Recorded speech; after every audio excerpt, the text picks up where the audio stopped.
Where are the bets being placed? How big of a difference would this make? Well, it's interesting because, of course, Xi Jinping is going nowhere. He's going to secure this third term in office, most likely at the upcoming Party Congress that starts October 16th. But behind those closed doors in Beijing, they're going to decide who's going to get kind of shuffled off to the side because of mandatory retirement ages and who's not necessarily been loyal enough to Xi Jinping. Because the top two things that you need on your resume for the new positions and the economic team is experience and loyalty to Xi. By next March, when the National People's Congress, the annual session of Parliament, meets, we could have in China a new premier. Well, most likely we will, because Li Keqiang has already announced he's going to step down. We could have a new economic czar, probably the most powerful economic position in China, held now by Liu He. We could have a new PBOC governor. We could have a new finance minister, and we could have a new banking regulator.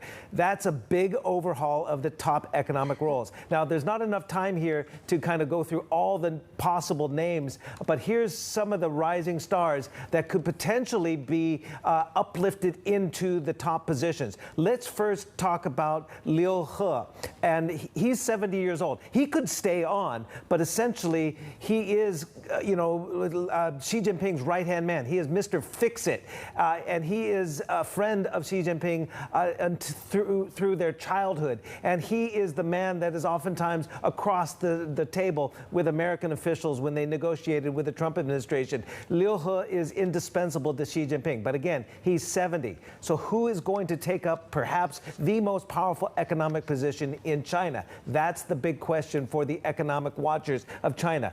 Odds-on favorite is a man named He Lifeng. He is the NDRC, the top planning body chairman in China. He's more of a politician than a technocrat.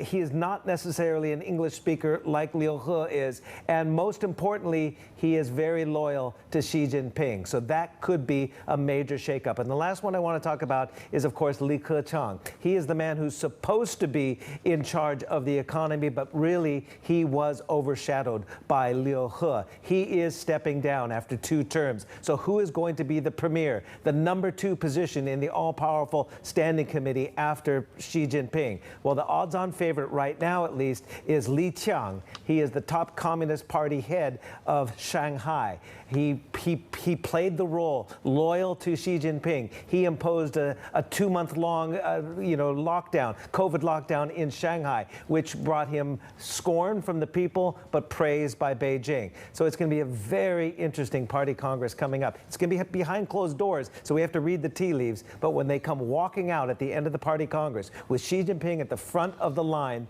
of the red carpet, we'll know who the people trail behind him and where they will be replaced by March.